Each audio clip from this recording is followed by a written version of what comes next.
हिमालय की ऊंचाइयों में बसा केदारनाथ ये सिर्फ एक मंदिर नहीं, बल्कि आस्था, रहस्य और विज्ञान का एक ऐसा संगम है जो हजारों सालों से भक्तों को ही नहीं, वैज्ञानिकों को भी हैरान करता आया है।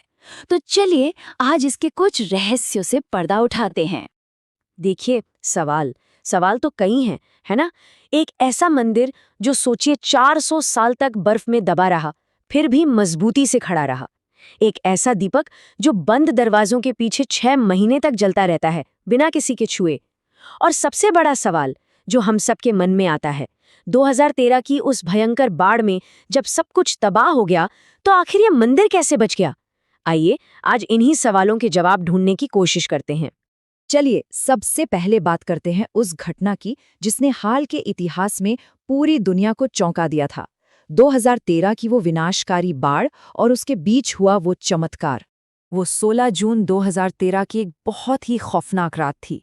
लगातार हो रही भारी बारिश और चौराबाड़ी ग्लेशियर के पिघलने से मंदाकिनी नदी में जैसे प्रलय आ गई थी।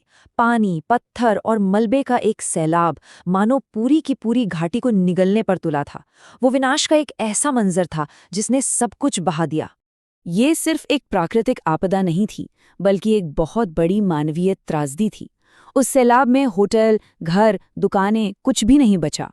एक अनुमान के मुताबिक इस आपदा में लगभग 6000 लोगों ने अपनी जान गंवा दी। और वो तबाही का सैलाब सीधा मंदिर की तरफ बढ़ रहा था।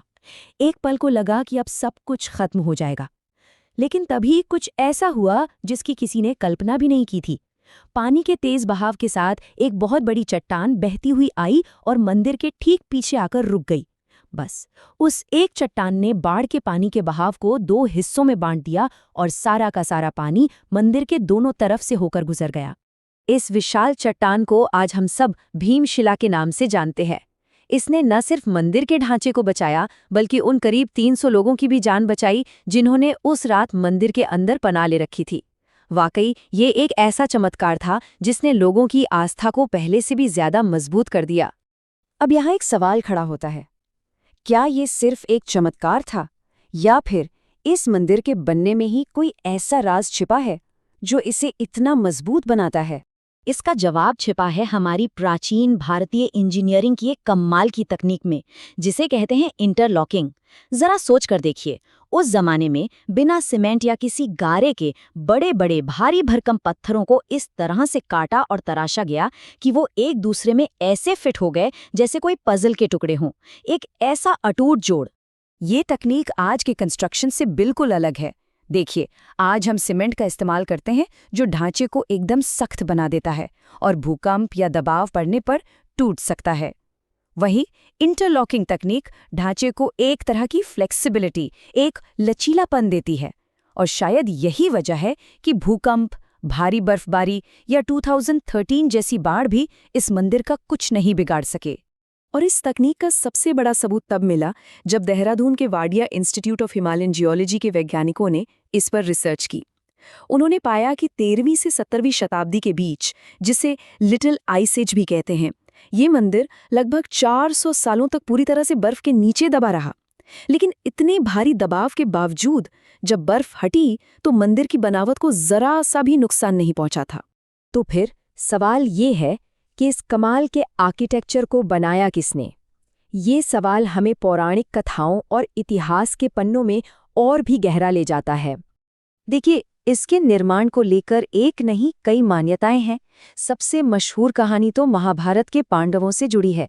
कुछ लोग 8वीं शताब्दी में आदि शंकराचार्य को इसका श्रेय देते हैं, जिन्होंने मंदिर का जीर्णोद्धार कराया।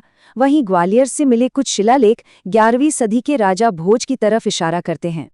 पांडवों की कहानी तो खैर सबसे ज्यादा प्रसिद्ध है। ऐसा कहा जाता है कि महाभारत युद्ध के बाद अपने ही लोगों की हत्या के पाप से मुक्ति पाने के लिए पांडव भगवान शिव को ढूंढ रहे थे। शिवजी उनसे बचने के लिए एक नंदी बैल का रूप धरकर जमीन में समाने लगे।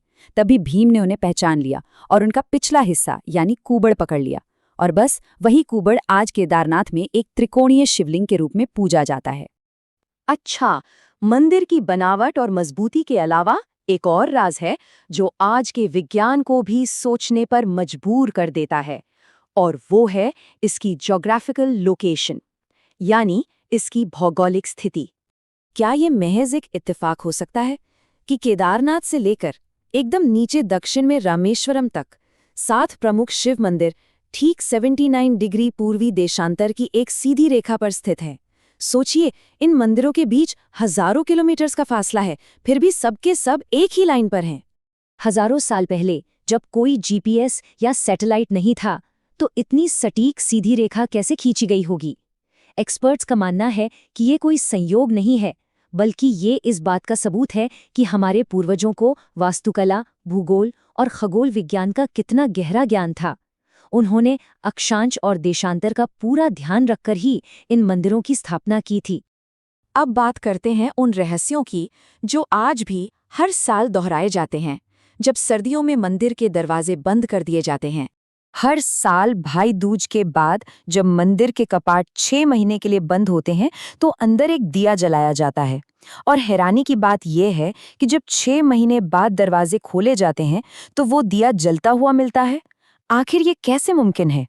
पौराणिक कथाओं की माने तो जब इंसानों के लिए वहां पहुंचना नामुमकिन हो जाता है, तब देवता और गंधर्व खुद वहां आकर भगवान शिव की पूजा करते हैं। ये माना जाता है कि वही दिव्य शक्तियां उस अखंड ज्योति को जलाए रखती हैं। और जब कपाट खुलते हैं तो मंदिर वैसा ही साफ सुथरा मिलता है जैसे कोई वहां रोज पूजा पाठ करता रहा हो।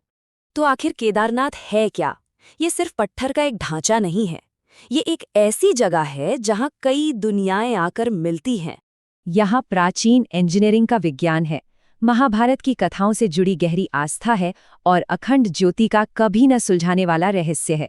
ये वो जगह है जो हमें दिखाती है कि विश्वास और विज्ञान असल में एक दूसरे से जुड़े हुए हो सकते हैं। और अंत में एक और रहस्य। पुराणों में ये भविष्यवाणी की गई है कि एक दिन नर और नारायण पर्वत आपस में मिल जाएंगे और केदारनाथ का रास्ता हमेशा हमेशा के लिए बंद हो जाएगा। क्या ये इस दिव्य धाम का वो आखिरी रहस्य है जिसका सामने आना अभी बाकी है? ये एक ऐसा सवाल है जो हमें सोचने पर मजबूर कर देता है।